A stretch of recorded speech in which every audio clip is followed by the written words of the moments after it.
श्री अधिक मास महात्म्य अध्याय 8. श्री गणेशाय नमः. श्री सरस्वत्यै नमः. श्री रामचंद्राय नमः. जय श्री रुक्मिणीवरा पांडुरंगा दीनोद्धारा कृपासागरा करुणाकरा वेदोद्धारा दीनबंधो अनाथनाथा दया सिंधो करुणासागरा दीनबंधो कृपा कटाक्षे अवबोधो ग्रंथारंभी वेदो लागो पै मलमासे त्वशक्तानां स्नानादौ किं शुभं नृणां टीका. ऐका आता श्रोतेजन, लक्ष्मीनारायण संवाद जाण जे करीती समग्र कथन होय निरसन महापाप. लक्ष्मी वदे हो पुरुषोत्तमा अगाध तुमचा महिमा जो ऐकता कर्मा कर्मा पासाव मुक्त होती. तरी आता प्रश्न एक स्वामी राया असे देख शरीर झालिया अशक्त न घडे देख स्नान विधी जया ते मुख्य नाही स्नान तयाने काय करावे दान तरी निर्फळ तो जन्मोन भूभार केला तेणे पै तरी ऐसियाची कवण गती तरी निर्फळ तो जन्मोन भूभार केला तेणे पै तरी ऐसियाची कवण गती मज निवेदावे कृपामूर्ती जेणे तरणोपाय प्राणिया प्रती घडे सद्गती अनायासे ऐक साध्वी वचनाते तुआ प्रश्न केला निरुते तो तव सर्व या जगाते परम उपकाराते जाणपा तरी शक्ती नाही जया शरीरी आणि धन तेही नसे पदरी इच्छा ते उद्भवलीसी अंतरी करावे परोपरी व्रताते ऐसे अंतर जयाचे द्रवले नारी अथवा पुरुष भले तयाने पाहिजे काय केले तरी ऐक पहिले भामिनी मुक्त क्रिया जयाची पाही तो विचारो भलतीये ठाई तैसीची हेही नवाई ठाईचे ठाई तथस्थ या लागे सांगतो ऐक भजन करावे परमनिके भजना वीण आणिक देखे सार्थक आणिक नसेची भजने तरले महाज्ञानी तपस्विया माझी शिरोमणी महाराज तो नारद मुनी नामस्मरणी रत सदा नाम जपे कैलास नायक हळाहळ झाले शांत तत्काळिक ऋषी माझी पुण्यश्लोक वाल्मिकी देख तरलासे नामस्मरणाचा प्रादुर्भावो शतकोटी प्रबंध पहाहो त्रैलोकीचा समुदावो मान्य केले तया लागी या लागी सुंदरी पाही नामस्मरणा विण सार्थक नाही नडावे आणिक प्रवाही शक्ती नाही म्हणोनिया शक्ती नसे जयाचे देही तरी भजन करावे तेही सदा सर्व काळ हृदयी अच्युत चिंतन करावे कोटी गोदानाचे फळ पाही जन्मवरी तीर्थ केले नाही अपार दाने दिधली स्वगृही परितुलन नाही नामासी कोटी यज्ञाचे जे फल ते नामे पाविजे तात्काळ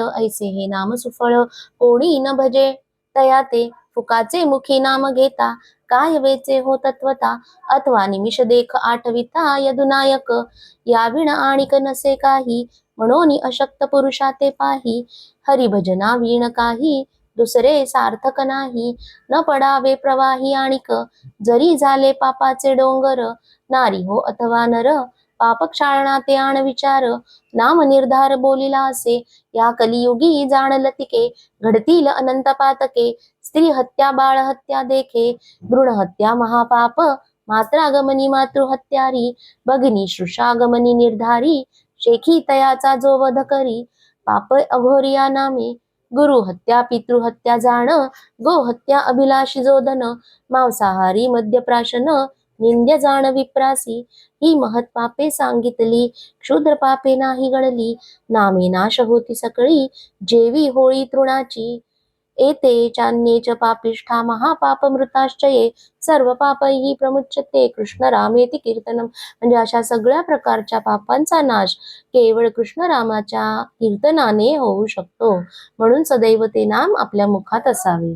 आपुले न करावे नामोच्चार तरी दुजिया ते करावा सोपस्कार अथवा पुराण श्रवणी क्षणभर जाऊन या बैसावे अवघा वेळ संसार धंदा करिता फुरसतची नाही तत्वता तथापि क्षण एक पाहता अवकाश कीजे सज्जनी अमूल्य नरदेहाची प्राप्ती कोटी वेचिता नये एक घटी आयुष्य जातसे उठाउठी म्हणून पुण्यासाठी पैकी जे श्लोक घोरे कलियुगे प्राप्ते सर्व धर्म विवर्जिते हरि कीर्तनमेवत्र संपूर्णं फलदायकं हरैर्नामैर्विन नामैव मम जीवनम कलौ नास्त्येव गतिरन्यथा. म्हणजे नामस्मरणाशिवाय या कलियुगात मनुष्याला गती नाही असं इथे सांगितलं आहे. यदर्थी इतिहास बरवा श्रोता विमळ परिसावा तया योगे जगाते सर्वा उपरती घडे तत्काळ उत्तर देशी नर्मदा तीरी भुसुर नामे एक नगरी तेथील एक ब्राह्मण गृहाचारी असे अधिकारी ज्योतिषी कांता तयाची पाहता नामे सावित्री परमपतिव्रता अवघा वेळ संसार धंदा करिता नाम तत्वता न सोडी हे कृष्ण गोविंद गोपाळा मुखी सर्वदा हाची चाळा पती तिचा परमधना गळा असे या गळा कृपण तो पोटान खाय पुरते अन्न साचिलेची सांची तसे धन कोणी दिधले यावत वस्त्र नूतन टाकी विकून धन लोभे ऐसे धन संग्रहिता पाही सप्त कुंभ साचले स्वगृही सुवर्ण नाणे असे तेही धन पाही संचितार्थ कांतेसी धड वस्त्र नसे पोटा अन्न मोजून देतसे स्वय एक भुक्त करीतसे दड गोड सरसे न पाहे या रीती क्रमित रो काळ पोटी नसे एकही बाळ कांता सदा करी तळमळ म्हणे धन हे निर्फळ असोनी तेणे कधी कुळधर्म कुळाचार्य तीर्थ पर्वणी सणवार आसक्त सदा धनाचार नेणे प्रकार आणि कही काय करावे ऐसियास नेणे कधीही सुग्रास ऐसियाचे देवे संगतीस का पाघातले मज लागी स्वगृही इतकी आपुदा परी पतिते न मागे कदा नामहीन सांडी सर्वदा गोविंदा गोपाळा माधवा ऐसे वर्तता संसारी तव वर्तली नवल परी ब्राह्मण गेलासे बाहेरी कृषी वळी ते आणाया तयाचा नित्य हाची व्यापार पंचांग घेऊनी बरोबर सदांचा तो रानभर जाय निर्धार रानाते ऐसे असता एके अवसरी एक क्षुद्र दुजिये ग्रामाधिकारी मध्यान्ह समयी पातला घरी म्हणे आहेत घरी भट्ट बाबा तव कांता आली धावत कोण म्हणून पुसत येरू दे मी शूद्र निश्चित आमंत्रणार्थ पातलो आज माझी ये ग्रामी ब्राह्मण भोजन आहे धामी ऐसे म्हणून पातलो मी द्यावया आमंत्रण तरी बाबा आलिया बाहेरुनी सत्वर धाडा माझी ये सदरी विलंब न लाविजे ते क्षणी येता क्षणी धाडीजे ऐसे सांगोनी तो गेला तव दिवस संपूर्ण मध्यान्ह झाला तो सवेची ब्राह्मणही पातला कृषी भारा शिरावरी तो भारा अपटल्य तत्काळी उसासा टाकुनी बैसला स्थळी कांतेसी म्हणे ते वेळी उदक आणि प्राशना येरी उदक न देता घडी निरोप सांगत से तातडी म्हणे ऐका हो स्वामी परवडी शूद्र या घडी पातलासे ग्रामतयाचा कोश दोन तुम्हा देऊन गेला आमंत्रण म्हणे सत्वर द्या पाठवून खोळंबतील ब्राह्मण भोजनाची ऐसी ऐकताची मात तैसाची उठला खडबडीत म्हणे पंचपात्र देई त्वरित जातो निश्चित धावूनी येरी म्हणे उदक स्वीकारा तो म्हणे मार्गी असे जरा मज जाण्याची असे त्वरा उदक मार्गी स्वीकारीन ऐसे ऐकता वचन गाठा येरी पिटतसे लल्लाटा म्हणे अहो कटकट केवी हा वाटा पापाचा इतके धन असोनी गृही परी नाही याची या दैवी आहारे शेषशाई कैसी नवाई हे केली कान सरे हे माझा भोग याचे पावले मी अर्धांग तव पापिया माझी सांग शिरोमणी असे हा ऐसे म्हणून ते अवसरी शर्करा मिश्रित दुग्ध जारी आणून ठेविली झडकरी तया निकटी तत्काळिक म्हणे हे उदकाचे झारी घेऊनी जाईजे बरोबरी तृषा लागता मार्गावरी प्राशन करी दयाळश निके म्हणून वरी घेतले तत्क्षणी प्राशन नाही केले मार्ग झड करोनी चाले विलंब झाला म्हणून चालता क्रमितसे पंथ घर्म दाटलासे अतोत धापा देऊनी धावत लगबग बहुत भोजनाची पहा हो मिष्टान्नासाठी विप्रा लागी आवड मोठी परांना ते लाळ घोटी टपत बैसे बक जैसा आलिया ही आमंत्रण जीवा उल्हास मानी पूर्ण ऐसे ते ब्राह्मणाचे जिणे या लागी घडवून झाले ते असो मार्गी जाता ब्राह्मण वसंत ऋतू तापले उष्ण जवळी असता जीवन प्राण जावो परीन सेवी तृषेने झाला सेवा कुळ म्हणे उदक असे अळूमाळू सभवते निरखतसे सकळ सावली पैन देखे तेथे मग एक वारुळ देखिले नयनी तयाची सावली पाहुनी नव एक सिराविला तये स्थानी उदक झारी काढीत तृषेची लगबग मोठी म्हणून पाहिले नाही दृष्टी तैसेची लावतसे होटी गौल्यता दृष्टी देखत मग प्राशन करिता जाण तैसेची तोंडीचे हाती घेऊन म्हणे हे शिव भगवान बुडविले रांडिने सर्वही यावरी तो दुग्ध जारी ओतली वारुळा माझारी चांडाळ तो प्राशन न करी केली परी असी तेणे परिणाम स्मरणाचे महिमान कांता नित्य करतसे आपण तयाची नियोगे करुनी जाण फिरले अदृष्ट तयाचे एका फुस्करा सरसी ध्वनी निगती झाली तत्क्षणी, ये हृद चकला अंतःकरणी. म्हणे हे तो करणी अघटित, तया वारुळा माझी देख. महाभुजंग असे भयानक, तप्त शरीर पसरिले मुख. उष्ण देख संतप्त झालासे, तव त्या वारुळा माझी. दुग्धधार पडली मुखा माझी, घटघटोन प्राशन करिताजी. मना माझी संतोषला, तत्काळ निघाला बाहेरी. मनुष्य रूपे ते अवसरी, पणा उभारून आशिरी. बोले त्या अवसरी ब्राह्मणा ते म्हणे, कृपावंता तू कोण. पर उपकारी या सगुण, संतुष्ट केले मज लागून. ये काळी स्वामी राजा, म्हणे इच्छा असेल मानसी. तेची मागिजी आम्हा पासी, संकोच न धरावा मानसी. ब्रह्मदेवा महाराजा, ऐसे तयाचे उत्तर ऐकून. येरू परमदच कला म्हणी, म्हणे कवण बोले मनुष्यवाणी. मागे परतून पाहात, मागे परतून पाहे तयात. तव पंचपणा मस्तकावरुते, मनुष्यवाणी बोले त्यात. ऐका श्रोते हो, म्हणे आपण असा कवण. मस्तकी फणा दारुण जाण, बोलता मनुष्या ऐसे वचन. की जे निवेदन मज लागी, तव बोलता झाला ईश.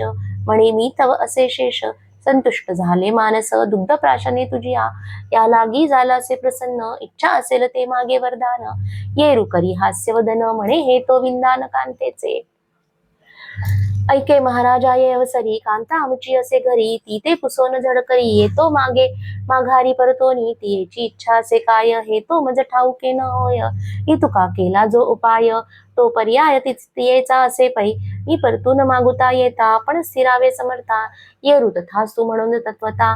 झाला परतता ब्राह्मण, कैची संध्या कैचे स्नान. तेथे कैचे भोजन पान, दिदले सोडून आमंत्रण. आला परतून निज गृही, धावत परत पळत लग बगे. गृही पातला लाग वेगे, द्वार देशी हुन म्हणे कोठे गे. घर बुडवणी पापिष्ठे, ऐसा पती शब्द ऐकता. धावत आली पतिव्रता, चरणावर ठेवली माथा. अपराध समर्था क्षमा करी, नमना ऐसे बोढण.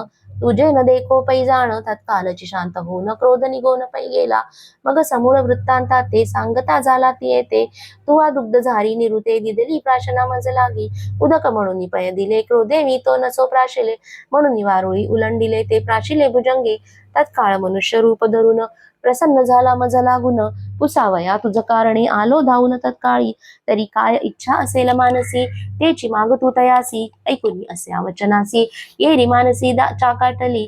म्हणे नवल केवढे जाहले, आमंत्रणे सोडिले. बोलतसे ऐसिया बोले, सत्य मिथ्या हरी जाणे. विचार करून निजमनी, म्हणे इतुकेची मागे जे तया लागुनी. जे दिदले असे तेची देऊनी, मनोरथ पुरवावे. इतुकेची मागा स्वामी, आणि कनसे काही उर्मी. तथास्तु म्हणून स्व आगमी. परत झाला तत्काळ, येऊनी नमिले शेष राजा. म्हणे ऐके वचन महाराजा, कांतेची मानसी जे चोजा. श्रवण करी आदरेसी, ती बोले दिदले तेची द्यावे. आणि कन मागू जीवे भावे, समर्थे हेची पुरवावे. मनोभावे दयाळुआ, ऐकोनी तयाचे उत्तर. शेष मध्ये कर्म अघोर, कांता तुझी परमचतुर. मागितला वर नेटका, ते तव नसे तुझिया कपाळी. परी देणे घडे ये काळी, तथास्तु म्हणून ते वेळी. गुप्त झाला भुजंग, ब्राह्मण परतला तेथुनी. मार्गी विचार करीत असे मनी, म्हणे आमंत्रणे दिदली सोडून. संधी अस्तमानी होऊ आली, परी आजी सुदिन पर्व काळ. शनी प्रदोष परम मंगळ, तरी ग्रामवासी द्विज सकळ. भोजना लागी पाचारू, म्हणे मिष्टान्न करून बरवे. भूदेवा ते तोष व्हावे, आपणही यथेष्ट भक्षावे. मन संतोष व्हावे कांतेचे, ऐसा करून विचार. गृही पातला सत्वर, परमहर्षे होऊन निर्भर. बोले उत्तर स्त्रियेसी, म्हणे तुवा सांगितली जी रीती. आम्ही मागितली भुजंगा प्रति, दिदले म्हणून त्रिवार वचनोक्ती. वधुनी गुप्त जाहला तो, तरी ऐके एक विचार. आम्हा क्षुधीने पिडिले फार, आजी प्रदोष आणि मंदवार. पर्व अपार बोलिजे, या लागी ब्राह्मवासी ब्राह्मण. तया देऊनी येतो आमंत्रण, तू षड्रस अन्न निर्मून करी. पक्वांना व्यवस्थित सामग्री आणि तो या अवसरी. म्हणून पातला गृहांतरी उकरून, या द्रव्याची गागरी घेतले करी. सुवर्ण नाणे 5, मग शर्करे सहित सामग्री. सर्व ही बांधी पदरी, आमंत्रणे करून विप्रा घरी. आला झडकरी मागुता, ऐसे होता तो अवसरी. कांतेचा हर्ष न माये अंतरी, म्हणे संतुष्ट झाला मुरारी. उपजली अंतरी सद्भावना, मग लगबगे पाकसिद्धी. करीती झाली ते गुणनिधी. षड्रस अन्ने नाना विधी, सिद्ध करून ठेवित. मग भ्रता राते विनवी सुंदरा. म्हणे सत्वर ब्राह्मणा ते पाचारा. विलंब झालासे तुम्हा ते खरा, होईल एखादा पित्तक्षोभ. एक याम भरली निशी, सत्वर बैसावे भोजनासी. येरू परम हर्षयुक्त मानसी, ब्राह्मणांसी पाचारिले. अर्ध्यपाद्यादी पूजन करिता झाला आपण. देऊनी सुमन आणि चंदन, रंगमाळिका घातली.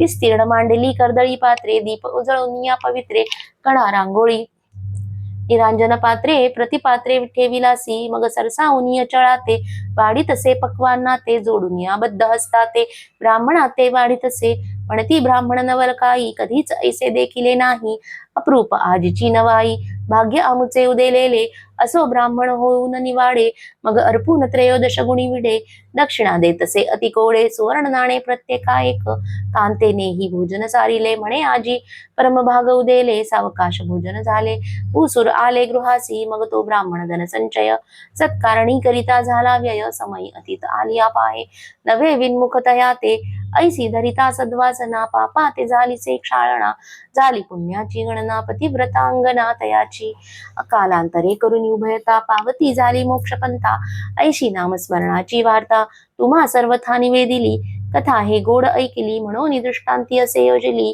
नून ते पाहिजे क्षमा केली श्रोते यांची आदरेसी हे तव दंत कथा न म्हणिजे प्रत्ययो पुराण तरी पाहिजे नामस्मरणा विण आन दुजे नसे जाणिदे सर्वथा या कलियुगी नामसार व दोन्ही गेले महाज्ञानी ऋषेश्वर आणि भगवत वचन निर्धार श्लोकाधार परिसावा श्री मुक्तिश्च स्ते सर्व कामाश्च मुक्तिश्च अस्ते तेषां वरानने ये स्मरन्ति नरा नित्यं नाम मे सर्वरूपिणः इति श्री अधिकमास महात्म्य ग्रंथ पद्मपुराणीचे संमत मनोहर सुत विरचित अष्टमोध्याय गोडहा ओया 123 श्लोक 9 अष्टमोध्याय श्रीकृष्णार्पणमस्तु।